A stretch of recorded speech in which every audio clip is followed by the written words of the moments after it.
నమస్తే, welcome to ASA news. Black burley పొగాకు పండించిన రైతులు ధర లేవు అని దిగులు చెందవలసిన అవసరం లేదని ముఖ్యమంత్రి చంద్రబాబు నాయుడు దృష్టికి తీసుకొని వెళ్లి గిట్టుబాటు ధర కల్పించే విధంగా కృషి చేస్తారని విద్యుత్ శాఖ మంత్రి గొట్టిపాటి రవికుమార్ అన్నారు. శనివారం వ్యవసాయ మార్కెటింగ్ శాఖల మంత్రి అచ్చెన్నాయుడు, విద్యుత్ శాఖ మంత్రి రవికుమార్, ఎమ్మెల్యే ఏలూరు సాంబశివరావు, జిల్లా కలెక్టర్ వెంకట మురళి కలిసి మాటూరు మండలంలో పర్యటించారు. బర్లీ పొగాకు కొనుగోలు, పొగాకు బేళ్లను క్షేత్రస్థాయిలో పరిశీలించి ప్రస్తుత ధరలను రైతులను అడిగి తెలుసుకుని పొగాకు రైతులతో, బయ్యర్లతో ముఖాముఖి కార్యక్రమాన్ని నిర్వహించారు. ఈ సందర్భంగా మంత్రి రవికుమార్ మాట్లాడుతూ, గిట్టుబాటు ధర లేని నల్ల బార్లీ పొగాకు కొనుగోలు ప్రక్రియ జరిగే విధంగా చూస్తారని, పొగాకు రైతుల సమస్యలు ముఖ్యమంత్రి దృష్టికి తీసుకువెళ్లి చర్చించి గిట్టుబాటు ధర కల్పించే విధంగా చూస్తారని, రైతులు పంటలు సాగు చేసే సమయంలో ఎటువంటి పంటలు వేస్తే నష్టం రాకుండా తక్కువ పెట్టుబడితో ఎక్కువ ఆదాయం వచ్చే పంటలు వేసుకుంటే రైతు ఆర్థికంగా అభివృద్ధి చెందుతారని రవికుమార్ చెప్పారు.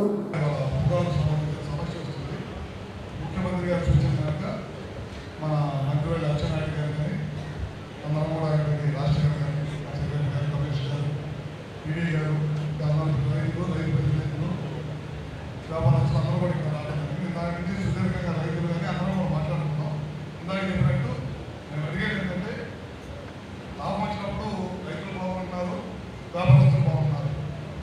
ఎప్పుడైనా ఇట్లాంటి ఇబ్బందికరమైన పరిస్థితులు వచ్చినప్పుడే, మన సమస్య వచ్చినప్పుడు దాన్ని రైతులు కొంత మేరకు వాళ్ళు ఏమనుకున్నారంటే, మేము నష్టాల్లో పోకుండా మా పెట్టుబడుల వరకు జాగ్రత్తగా వచ్చే కనుక మళ్ళీ రాబోయే రోజులు పంట వేయడానికి ఇబ్బంది లేకుండా ఉండేదానికే వాళ్ళు పోరాడుతున్నారు. కానీ మిమ్మల్ని వేరే విధంగా ఇబ్బంది పెట్టడానికి కానీ కాదు.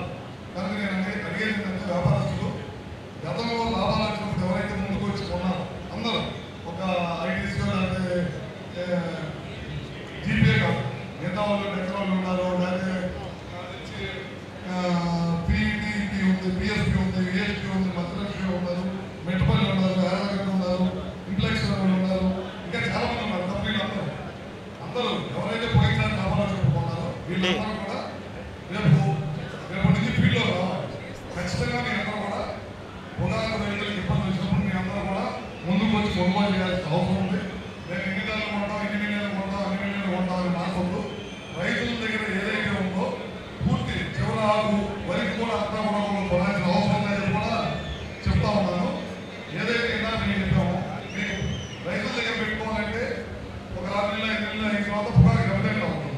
అదే మీరు కొనాలనుకో, మీరు కొనేసి దాన్ని ప్రాసెస్ చేసి జాగ్రత్తగా నిలబెడతారు. మార్కెట్లో మళ్ళీ రేటు పొందుతున్నప్పుడు, మార్కెట్లో అవకాశం వచ్చినప్పుడు అమ్మడే మీరు అమ్మేస్తారు. ఓన్లీ ప్రాసెసింగ్ ఛార్జ్ ఏదైతే ఉందో ఇందా మంత్రి గారు చెప్పారు, 15 రూపాయలు కానీ 17 రూపాయలు కానీ 150 నుంచి 200 కోట్ల రూపాయలు ఇస్తారు. అది ప్రభుత్వం కూడా కట్టడానికి సిద్ధం ఉంది. అందుకని మీరు కూడా ప్రతిదీ కూడా లాభదారిగా ఆలోచించకుండా 5-6 సంవత్సరాలు ఒకసారి ఎప్పుడైనా ఇబ్బంది జరిగినప్పుడు మీరు కూడా ముందు రావాలి.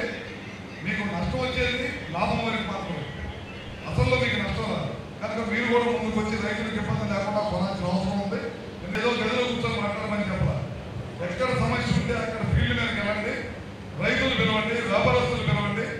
వాళ్ళ పని కాకుండా మనం ఏం చేయాలో, మనం ఏ స్థాయిలో మనం ఇంటర్వ్యూ కావాలో కూడా చెప్పి మమ్మల్ని కూడా వాళ్ళు పంపించారు.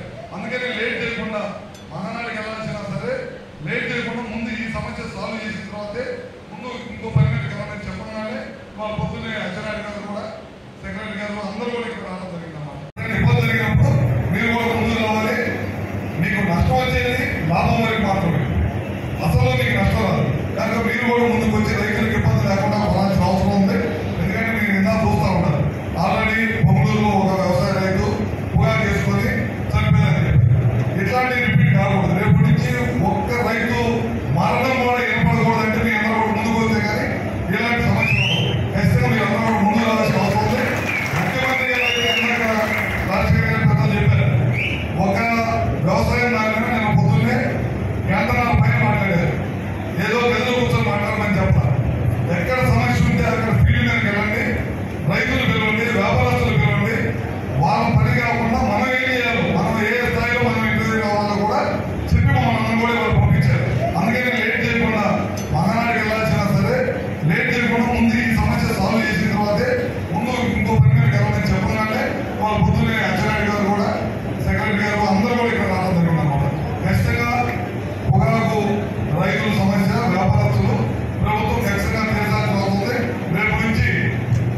కూడా కొనుగోలు స్టార్ట్ చేసి రైతులకు ఒక నమ్మకం కలిగిస్తారని చెప్పి కోరుకుంటూ సెలవు.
రాష్ట్ర ప్రభుత్వ ఆదేశాల మేరకు జూన్ 1వ తేదీ నుంచి ప్రజలకు రేషన్ షాపుల ద్వారా రేషన్ సరుకులు అందజేయాలని, రేషన్ షాపులు ఎక్కడ అంటే అక్కడ పెట్టకుండా వారికి కేటాయించిన ప్రాంతాల్లో ఏర్పాటు చేయాలని అద్దంకి మండల తహసీల్దార్ శ్రీచరణ్ అన్నారు. అద్దంకి అర్బన్ రూరల్ పరిధిలో ఉన్న రేషన్ షాపు డీలర్లతో శనివారం ఎంఆర్ఓ శ్రీచరణ్ సమావేశాన్ని నిర్వహించారు. ఈ సందర్భంగా ఆయన మాట్లాడుతూ మే నెల వరకు ఇళ్లకు వెళ్లి ఎండియు ఆపరేటర్లు రేషన్ సరుకులు ఇచ్చేవారని, జూన్ నెల నుంచి రేషన్ షాపు డీలర్లు రేషన్ షాపుల వద్ద ప్రతి నెల 1వ తేదీ నుంచి 15వ తేదీ వరకు ఉదయం 8 గంటల నుంచి 12 గంటల వరకు, సాయంత్రం 4 గంటల నుంచి 8 గంటల వరకు రేషన్ సరుకులు ఇవ్వాలన్నారు.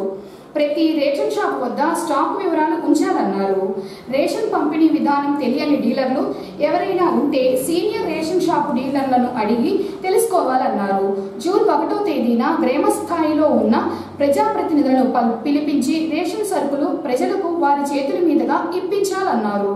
జూన్ 1 నుంచి రేషన్ షాపు ద్వారా గతంలో ఎలా చేశారో అలా రేషన్ పంపిణీ చేయాలని నిర్ణయించుకుంది. కాబట్టి మీరందరూ కూడా ఈ నెల నుంచి ఎండిఓలతో సంబంధం లేకుండా మీ రేషన్ షాపుల్లో మీరు సరుకు పంపిణీ చేయాల్సి ఉంటుంది. దీనికి గాను మీ ఆథరైజేషన్లో ఎక్కడైతే డోర్ నెంబర్ ఇస్తారో ఆ డోర్ నెంబర్లోనే మీరు షాప్ నిర్వహించాల్సి ఉంటుంది. ఎక్కడ పడితే అక్కడ పెడతాము, మా ఇష్టం చోట పెడతామంటే కుదరదు. మీకు ఆథరైజేషన్లో ఎక్కడ ఏ డోర్ నెంబర్ అయితే ఉంటుందో అదే డోర్ నెంబర్లో మీరు షాప్ నిర్వహించాల్సి ఉంటుంది. అందరూ ఫస్ట్ పాయింట్ గుర్తుపెట్టుకోండి. మీ ఆథరైజేషన్ ఆర్డర్ కాపీ, మీకు ఆర్డర్ కాపీ ఇచ్చారు కదా ఇన్ఛార్జీలకి, ఆ కాపీ ఉంటుంది, అది తీసుకోండి. ఇదంతా కూడా మీరు షాప్లో డిస్ప్లే చేయాలి. మీ ఆథరైజేషన్ ఫోటో స్టాట్ తీసి షాప్లో డిస్ప్లే చేయండి. అలాగే మీకు ఆర్డర్ ఎవరైతే ఇన్ఛార్జీలు ఉన్నారో వాళ్ళకి ఇచ్చింది డిస్ప్లే చేయాలి మీరు.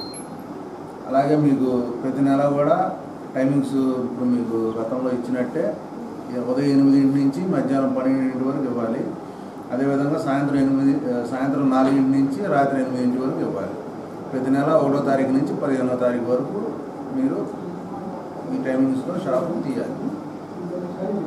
అర్థమైందా? అంటున్నారా? లాస్ట్ మీరు ఇన్ఛార్జీలు ఉన్నారు, ఇన్ఛార్జీలు ఏనండి. మరీ ముఖ్యంగా మీకు అంత కొత్త పద్ధతి ఇది తెలిసి ఉండకపోవచ్చు. చాలామంది నేను వచ్చాక ఆర్డర్స్ ఇచ్చిన వాళ్ళు ఉన్నారు. ప్రతిరోజు 1వ తారీఖు నుంచి 15వ తారీఖు వరకు ఉదయం 8 నుంచి మధ్యాహ్నం 12 వరకు, సాయంత్రం 4 నుంచి రాత్రి 8 వరకు మీరు షాపు తప్పనిసరిగా చేయాలి. మీరు ఈ పాస్ మిషన్లు మళ్ళీ అలాగని పాత పద్ధతిలో కాటాలు ఏం లేవు. ఇప్పుడు మళ్ళీ పాత పద్ధతి ఇచ్చారు కదా కాటాలని అనుకోబాకండి. మీకు గతంలోనే మిషన్ సిస్టమ్ మీ దగ్గరే ఉంది. ఈ పాస్ మిషన్ ద్వారా మీరు చాలా రోజులు సరిగిచ్చారు. ఈ పాస్ మిషన్లు, ఎలక్ట్రానిక్ వెయింగ్ మిషన్లు ఇవన్నీ కూడా 5 ఇష్యూ ఇవన్నీ కూడా మీరు సిద్ధం చేసుకొని పెట్టుకోవాలి. అర్థమైందా? అలాగే స్టాక్ బోర్డులు పెట్టాలి ఖచ్చితంగా. స్టాక్ బోర్డులు అంటే తెలుసా? ఇన్ఛార్జీ చెప్పండి, ఎవరన్నా స్టాక్ బోర్డు అంటే తెలుసా? పోవాలి. షాప్ శుభ్రంగా ఉంచుకోవాలి, కూర్చోండి. ఇలా మీరు ఈ నెల నుంచి కూడా చేయాలి. జనాలకు కూడా మీ పరిధిలో ప్రచారం చేయించండి. ఊళ్ళో ఎండిఓలు రావు, ఇళ్ళ దగ్గరకు వస్తాను ఎదురు చూస్తారు. మేము పేపర్ ద్వారా మీడియా ద్వారా ఇస్తాము, వీఆర్ఓ ద్వారా ప్రచారం చేపిస్తాము. అదేవిధంగా ఇంకో ముఖ్యమైన పాయింట్ ఏంటంటే 65 సంవత్సరాలు దాటి ఎవరన్నా సింగిల్ పర్సన్ ఆడ కానీ మగ కానీ, అలాగే వికలాంగులు ఉంటారు, వికలాంగులకు కానీ మీరే స్వయంగా డోర్ డెలివరీ చేయాల్సి ఉంటుంది. అర్థమైందా? 65 సంవత్సరాలు దాటిన వాళ్ళు ఎవరైనా ఆడగాని మగగాని ఒక్కళ్ళే ఉన్న ఇళ్ళకి మీరే స్వయంగా వెళ్ళి వాళ్ళకి ఎంత క్వాంటిటీ ఉంటుందో అంత క్వాంటిటీ మీరు సప్లై చేయాలి. వికలాంగులు అనేది ఎంత శాతం అనేది మనకి ఇంకా ప్రస్తుతానికి గైడ్లైన్స్ రాలేదు. అది ఎంత చాలేదని చెప్పి ఏం చేశారంటే ఒక ఏరియాలో ఉన్నటువంటి ఒక క్లస్టర్ని తీసుకెళ్ళి ఆ బండికి అటాచ్ చేశారు. బండి 3 షాపులకి అటాచ్ చేయాలి సార్.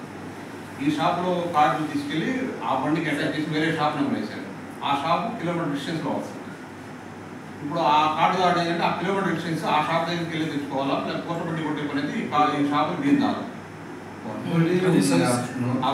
ఇప్పుడు రేపు మళ్ళీ మ్యాపింగ్ మారుతుంది. మ్యాపింగ్ మారిపోతే మళ్ళీ అలాగే చేస్తున్నారు. ఈ మంత్రం ఏం చెప్పారంటే ఈ ఆళ్ళ కార్డు వీళ్ళ కార్డు అనేది కాకుండా ఒకరి పడుతుందని కాకుండా నియరెస్ట్గా ఉన్నారని చెబుతున్నారు.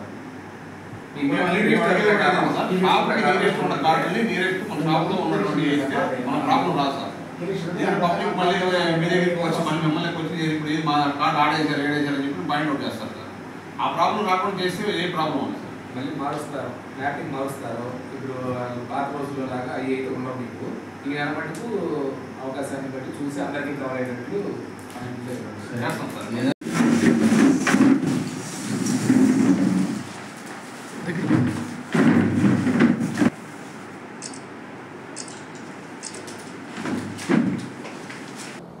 గత 5 సంవత్సరాల నుంచి MDU వాహనాల ద్వారా పంపిణీ చేస్తున్న నిత్యావసర వస్తువుల సరఫరాలో భాగస్వామ్యమైన ఆపరేటర్లు, అసిస్టెంట్లను కొనసాగించాలని CAU జిల్లా ప్రధాన కార్యదర్శి మంజుధర్ డిమాండ్ చేశారు. శనివారం అద్దంకి మండల తహసీల్దార్ కార్యాలయం వద్ద MDU ఆపరేటర్లు ధర్నా చేశారు.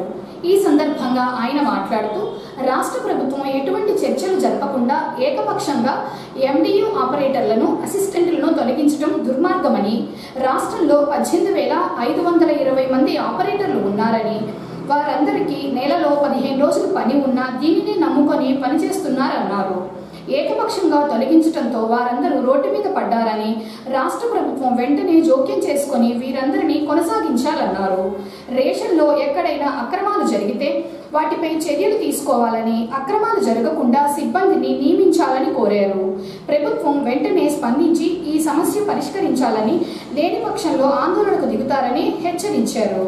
అనంతరము MRO శ్రీచరణ్కు MDU ఆపరేటర్లు వినతి పత్రం అందజేశారు. ఈరోజు మన అద్దంకి పట్టణానికి వచ్చే సందర్భంగా మీరు ఇటువంటి ఆందోళనలో ఉన్నారని చెప్పి తెలిసి మీ దగ్గర రావడం జరిగింది. ఈరోజు రాష్ట్ర ప్రభుత్వం గత 5 సంవత్సరాల నుంచి పేదలకు ఇళ్ల దగ్గరే నిత్యావసర వస్తువులు సరఫరా చేస్తున్న MDMA వాహనాలని జూన్ 1వ తేదీ నుంచి అర్ధరాంతంగా రద్దు చేస్తున్నట్లు రాష్ట్ర ప్రభుత్వం ప్రకటించింది. రాష్ట్ర ప్రభుత్వం చెప్పే మాటలు ఎలా ఉన్నాయంటే, చెట్టు ఎందుకు ఎక్కావంటే దూడ మేతకనే ఏదో సామెత ఉంది.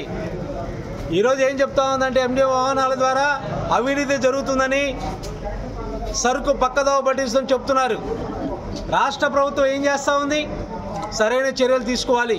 ప్రభుత్వం ఉన్న దేనికి తాను చర్యలు తీసుకోకుండా వాహనాల ద్వారా సరఫరా చేస్తున్న సరుకుల్ని, చేస్తున్న సిబ్బందిని ఒక కలం పేరుతోటి కోటితోటి తొలగించడం అనేది దారుణం.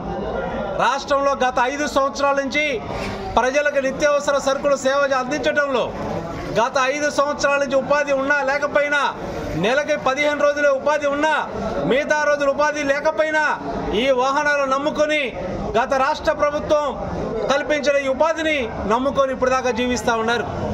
అలాంటి సిబ్బందిని, ఆపరేటర్లుగా అసిస్టెంట్లని రాష్ట్రంలో 18,520 మంది ఉన్నారు. ఒక్క కలం పేరుతో మొత్తం తొలగించడం అంటే చాలా దారుణమైన విషయం. ప్రభుత్వాలు అనేవి ఉపాధి కల్పించాలి, ఉన్న ఉపాధిని తొలగించడం కాదు. ఇక్కడ రాజకీయాలతో సంబంధం లేదు. నేను ముఖ్యంగా చెప్పదలుచుకుంది, ఈ రాష్ట్ర ప్రభుత్వానికి నిజంగా చిత్తశుద్ధి ఉంటే విచారణ చేయండి. ఈరోజు వెహికల్స్లో SC, ST, BCలే ఎక్కువ మంది ఉన్నారు. రాష్ట్ర ప్రభుత్వం కావాలని SC, ST, BCల మీద కక్ష సాధింపు చర్యలో భాగంగానే ఈరోజు వెహికల్ని తొలగిస్తుంది. మీరు కావాలి లెక్కలు చేయండి. ఈరోజు వెహికల్స్లో ఎక్కువ మంది సిబ్బంది ఉంది, పేద కుటుంబాల నుంచి ఉన్నోళ్ళు.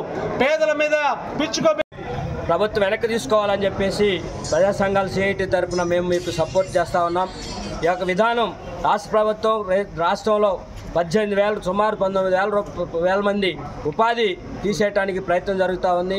గత ప్రభుత్వం చేసుకున్నటువంటి ఒప్పందాన్ని కాదని చెప్పేసి ప్రభుత్వం దాన్ని రద్దు చేయటం అనేది చాలా బాధాకరమైనటువంటి విషయం. అందుకని ఈ విషయాల్ని వ్యతిరేకిస్తూ సిఐటియు జిల్లా కార్యదర్శి మజుందర్ గారు మన మధ్యలో ఉన్నారు. వారి కొన్ని విషయాలు మీకు చెప్పిన తర్వాత మనం ఎంఆర్ఓ కలిసి మన డిమాండ్లు కలిసితో కూడినటువంటి వినతి పత్రాన్ని ఇద్దామని చెప్పేసి మీ అందరికీ తెలియజేస్తున్నాం.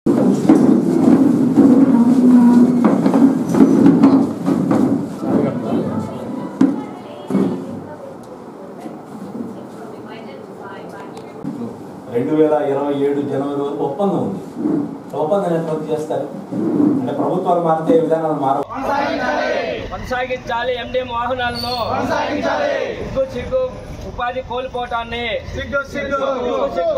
జిందాబాద్ జిందాబాద్.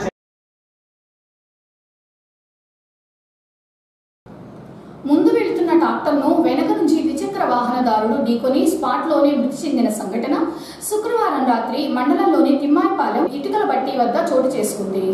ముండ్లమూరు మండలం ఖమ్మంపాడు గ్రామానికి చెందిన కాట్రగడ్డ వెంకటేశ్వర్లు అద్దంకి పాల డైరీలో పనిచేస్తుండగా శుక్రవారం రాత్రి అద్దంకి నుంచి ఖమ్మంపాడు వెళ్తుండగా ముందు వెళ్తున్న ట్రాక్టర్ను ఢీకొని మృతి చెందాడు. సిఐ సుబ్బరాజు స్పాట్కు చేరుకొని ప్రమాదం జరిగిన తీరుని పరిశీలించారు.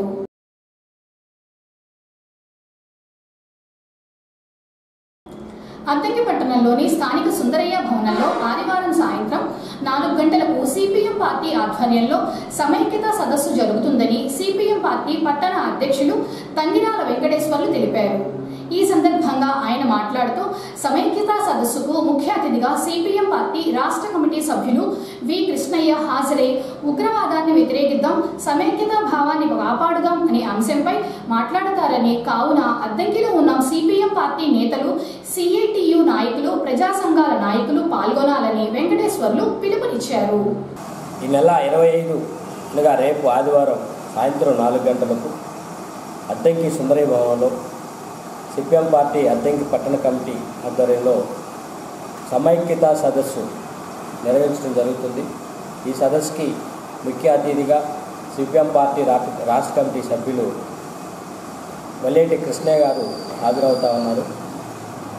దేశంలో జరుగుతున్నటువంటి ఉగ్రవాదం ఏదైతే ఉందో, ప్రజలను ఎలా ఇబ్బంది పెడుతుందో, ఉగ్రవాద చర్యల్ని ఖండిస్తూ, అదేవిధంగా ఈ ఉగ్రవాద చర్యలను ఖండిస్తూ పాటు దేశంలో ఉన్నటువంటి మత సామరస్యాన్ని కాపాడాలని, దీన్ని ఉగ్రవాదాన్ని ఏ దాంట్లో ఉన్నా, ఏ మతంలో ఉన్నా ఉగ్రవాదంగానే చూడాలని చెప్పేసి దాన్ని ఒక మతానికి ఆపాదించేటువంటిది చర్య ఈ దేశంలో రాష్ట్రంలో జరుగుతూ ఉంది.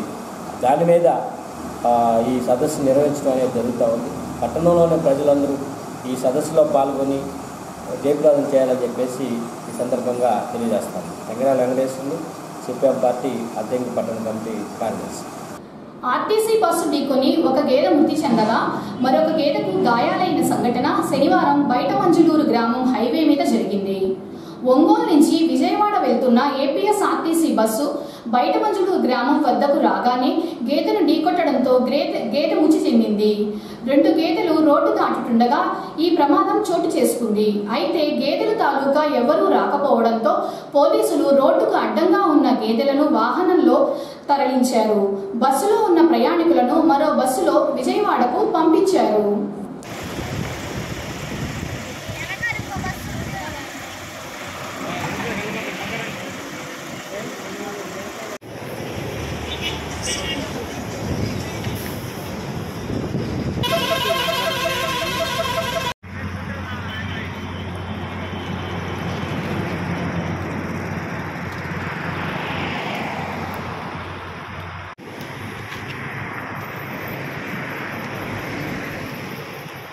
ఏం చేశారు?